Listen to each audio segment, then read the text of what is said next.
This video is about how to open a business bank account. It's easy and should only take a few minutes to an hour max. You can even open a business bank account online. These are the documents you will need to gather and the steps you will need to take. You'll need a government-issued photo ID such as a driver's license or passport, and some banks may ask for two forms of ID.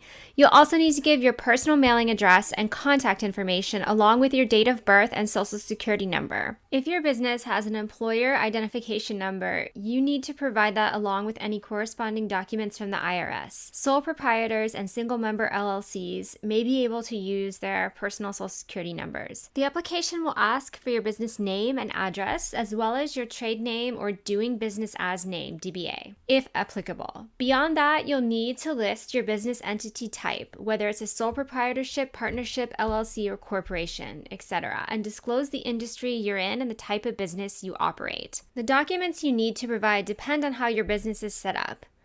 So for an LLC, all we needed to bring were our articles of organization that we filed with the state of Florida. The final step is to make an opening deposit. Some banks require an opening deposit, which can range from $5 to $1,000, while others will allow you to open an account with $0. We seeded our account with $500.